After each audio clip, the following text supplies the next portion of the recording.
जिन्हें गुमान था हमारे बिना सरकारें नहीं बन सकती, मोदी ने उनके घमंड को चूर चूर कर दिया। नमस्कार, राज की बात में आपका स्वागत है। आज हम बात करेंगे उस वर्ग की जो सत्ता के केंद्र में रहा करता था, जिसे लगता है कि वो किंग मेकर है और उनके बिना सरकारें बन नहीं सकती। कोई भी सत्ताधारी या विपक्षी पार्टी उन्हें इग्नोर नहीं कर सकता। उनके सारे घमंड गुमान पर पीएम मोदी ने पानी फेर दिया और अब वो रिगरिगाते फिर रहे हैं कि फिर से किसी तरीके से सत्ता के केंद्र में आ जाए। बात की शुरुआत करते हैं पहले चुनाव के दौरान से ही, जब कांग्रेस चुनाव लड़ रही थी और उनके आसपास कोई भी ऐसी पार्टी नहीं थी जो बड़ी चुनौती बन सके। लेकिन फिर भी उस समय कांग्रेस और उनके सर्वे सर्वा माने जाने वाले पंडित जवाहरलाल नेहरू ने एक वर्ग को अतिरिक्त तवज्जो दिया। ये तवज्जो इसलिए थी क्योंकि उन्हें लगता था कि तुष्टीकरण के बिना राजनीति नहीं चल सकती, सत्ता तक पहुंचा नहीं जा सकता। कांग्रेस की सरकार बनी लेकिन जवाहरलाल नेहरू का नेचर नहीं बदला। उनके पार्टी में कुछ ऐसे नेता भी थे जो मानते थे कि एक वर्ग को ज़्यादा से ज़्यादा तवज्जो नहीं दिया जाना चाहिए। उन्हें बताते रहना चाहिए, समझाते रहना चाहिए कि हिंदुस्तान उनकी बपौती नहीं है।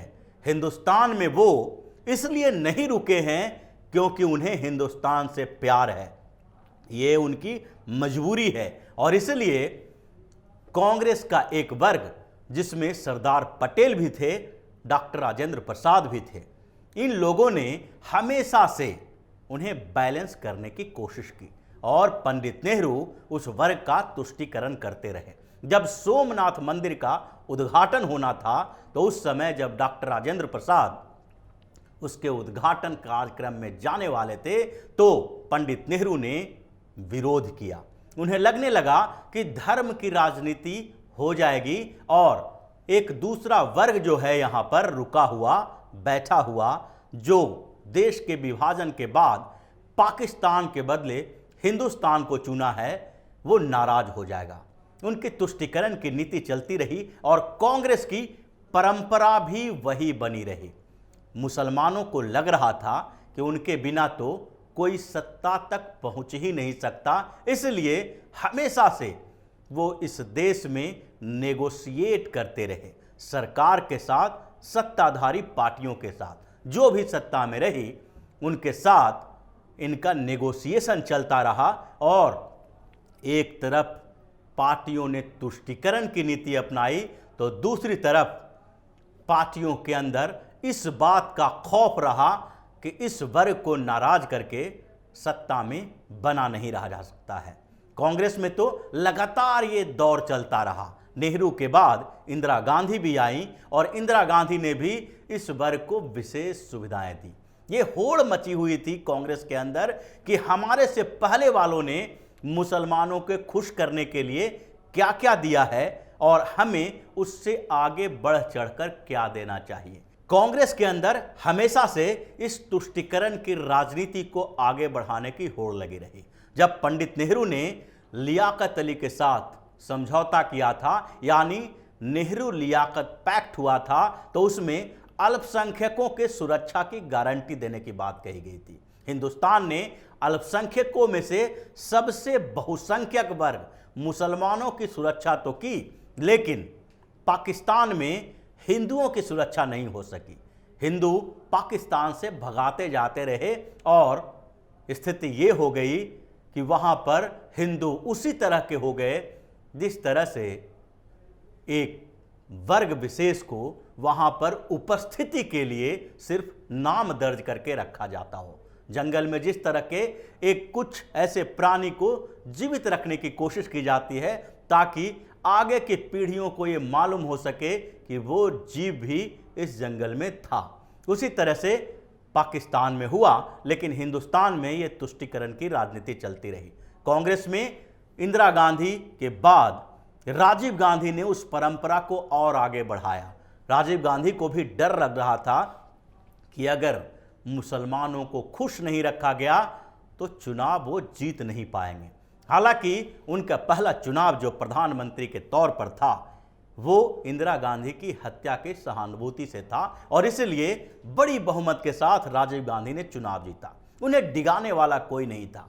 वो लगता था उन्हें कि किसी भी स्तर पर कोई भी फैसला वो ले सकते हैं, लेकिन जब मुसलमानों की बात आई तो उनके अंदर वही डर पैदा हुआ और लगने लगा कि इस वर्ग को नाराज करके किसी भी स्तर पर सत्ता में नहीं बने रहा जा सकता। सुप्रीम कोर्ट में उस समय एक मामला चल रहा था और वो मामला था मेहर की रकम, तलाक और उससे जुड़े हुए विवाद का। शाह बानो मामले में सुप्रीम कोर्ट ने साफ तौर पर यह फैसला दिया था कि किसी भी मुस्लिम महिला को अगर तलाक दिया जाता है तो सिर्फ मेहर की रकम से काम नहीं चलेगा, उसे कंपनसेशन दिया जाना चाहिए, उनकी क्षतिपूर्ति होनी चाहिए, जैसे सामान्य तरीके से हिंदू कोड बिल में हिंदू महिला के लिए भी की जाती है। ये हिंदू कोड बिल की जब बात आती है तो वो भी तुष्टीकरण की नीति का ही एक उदाहरण था। उस समय जब आज़ादी के बाद जब संविधान का निर्माण हुआ तो उस समय से ही ये लग रहा था कि यूनिफॉर्म सिविल कोड लागू किया जाना चाहिए। क्यों न हिंदुस्तान में जब सबको अधिकार एक मिल रहे हैं तो सबके लिए व्यवस्था भी एक होनी चाहिए। लेकिन नेहरू जी को यह मंजूर नहीं था। कांग्रेस के कुछ और नेता ऐसे थे जो सत्ता में बने रहने के लिए मुसलमानों को खुश करना चाहते थे और इसलिए जो समान आचार संहिता लागू किया जाना था उसे लागू नहीं किया गया। बस एक संविधान में उन्हें जगह दे दी गई कि जब जरूरत होगी, जब समय अनुकूल होगा तो इसे लागू किया जाएगा, क्योंकि इन लोगों को दो तरह के डर लग रहे थे। एक डर तो ये था कि हिंदुस्तान में जो मुसलमान रह रहे हैं उन्हें यह अनुभव नहीं होना चाहिए कि यहाँ वो डरे हुए हैं। उन्हें लगना चाहिए कि उनके नियम कानून भी यहाँ रहना चाहिए, जबकि पाकिस्तान में इस तरह की भावनाओं की कोई कदर नहीं थी हिंदुओं के लिए। इन लोगों को दूसरा डर यह भी था कि अगर ऐसे कानून बना दिए जाते हैं तो ऐसे स्थिति में मुसलमान उनसे नाराज होंगे, वोट नहीं देंगे। राजीव गांधी ने उसी परंपरा को आगे बढ़ाया और वो भी इस दौड़ में शामिल हो गए। उन्होंने बढ़ चढ़ के शाह बानो मामले में जो सुप्रीम कोर्ट का फैसला आया था उसे पलट दिया संविधान संशोधन करके। ये एक बड़ा मामला था जिसके आधार पर जो सुप्रीम कोर्ट का फैसला था, एक बड़ा तलाक तलाक तलाक यानी 3 तलाक पर फैसला लाया जा सकता था। संविधान संशोधन करने की जरूरत नहीं थी, लेकिन उनके दिमाग में तुष्टीकरण थी और वो भी मुसलमानों की। और दूसरी तरफ धीरे धीरे मुसलमानों का मनोबल इतना बढ़ता जा रहा था कि उसने भी समझ लिया, ये पूरे वर्ग ने समझ लिया कि उनके बिना सत्ता संभव नहीं है। जयप्रकाश नारायण का आंदोलन हुआ था, उस आंदोलन से कई पार्टियां निकल के आई और इंदिरा गांधी को सत्ता से बेदखल भी किया गया था। हालांकि जो विपक्षी पार्टियां थी जो एकजुट हुई थी और इंदिरा गांधी को सत्ता से बेदखल किया था, उन्होंने आपस में मनमुटाव के कारण अलग अलग रास्ते अपनाए। लेकिन कांग्रेस के खिलाफ जो पार्टियां बनी वो सारी पार्टियां और जयप्रकाश नारायण के उन चेलों को देखिए, सब के सब तुष्टीकरण में लगे हुए थे।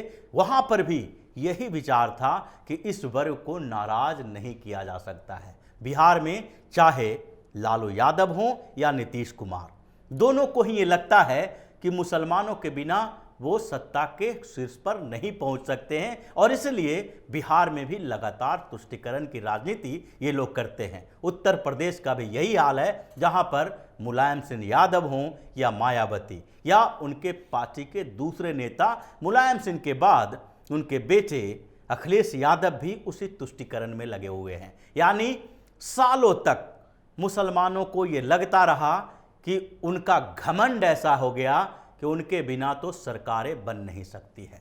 लेकिन एक बड़ी क्रांति आई, एक बड़ा आंधी ऐसा आया जो इनके घमंड को उड़ा कर ले गया। वो 2014 में था। 2014 में नरेंद्र मोदी को प्रधानमंत्री का उम्मीदवार बनाया गया उनके खिलाफ प्रचार किए गए। उन्हें बताया गया कि ये तो एक विलेन है। कांग्रेस ने एक बड़ा अभियान शुरू किया, इन्हें हत्यारा तक कह दिया, क्योंकि गुजरात में जो दंगे हुए थे उसमें मोदी की भूमिका पर सवाल खड़ा किया जा रहा था। लेकिन उससे भारतीय जनता पार्टी को कोई फर्क नहीं पड़ा, मोदी को भी कोई फर्क नहीं पड़ा, और उन्होंने अपने विचार के आधार पर चुनौती को स्वीकार कर ली और फिर आगे बढ़ते रहे। ऐतिहासिक जीत भारतीय जनता पार्टी को मिली और मोदी प्रधानमंत्री बन गए। प्रधानमंत्री बनने के बाद उन्होंने इस वर्ग को बता दिया कि किस तरीके से तुम्हारा घमंड गलत था और आगे भी गलत होगा। भारतीय जनता पार्टी ने तुष्टीकरण की राजनीति नहीं की। प्रधानमंत्री मोदी ने एक के बाद एक ऐसे फैसले लिए जिसमें तुष्टीकरण से अलग एक हार्डकोर फैसला कहा जा सकता है। सुप्रीम कोर्ट के रास्ते बड़े बड़े फैसले भी हुए और मोदी सरकार ने भी उसमें सहमति जताई, चाहे 3 तलाक का मसला हो या अयोध्या में राम मंदिर बनाने का। प्रधानमंत्री नरेंद्र मोदी डरे हुए नहीं रहते हैं। उन्हें मंदिर में जाना, पूजा करना, हिंदू वेशभूषा, हिंदू वस्त्र धारण करना गलत नहीं लगता। वो तुष्टीकरण की राजनीति नहीं करते रहे, वो इफ्तार पार्टी अपने मंत्रियों और अपने लोगों को नहीं देते रहे।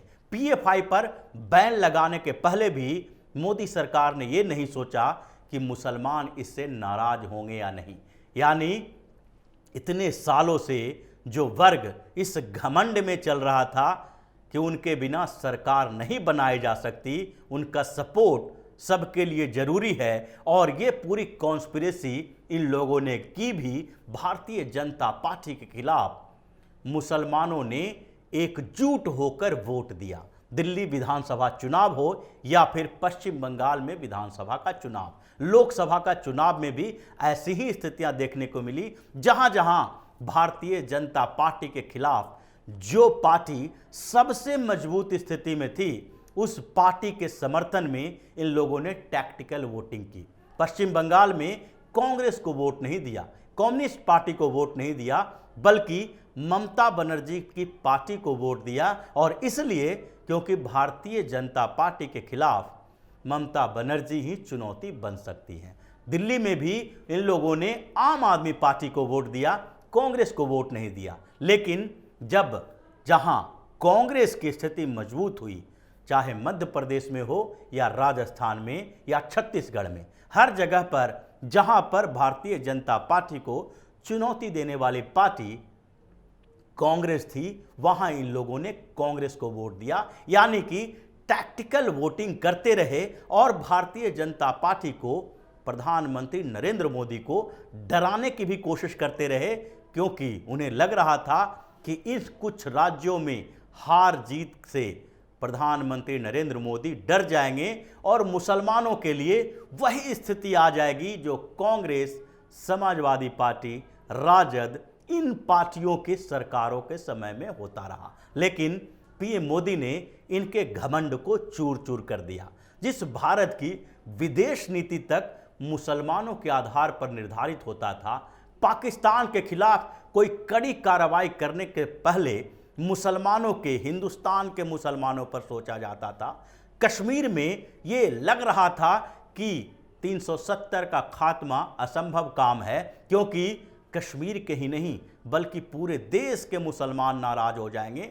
वो सारे काम पीएम मोदी ने किए और इनके घमंड को चूर चूर कर दिया। तो इसी तरह की खबरों के साथ फिर से हाजिर होंगे। तब तक के लिए बने रहिए हमारे साथ और देते रहिए हमें सहयोग, ताकि इसी तरह की खबर हम आपके लिए लाते रहें। धन्यवाद।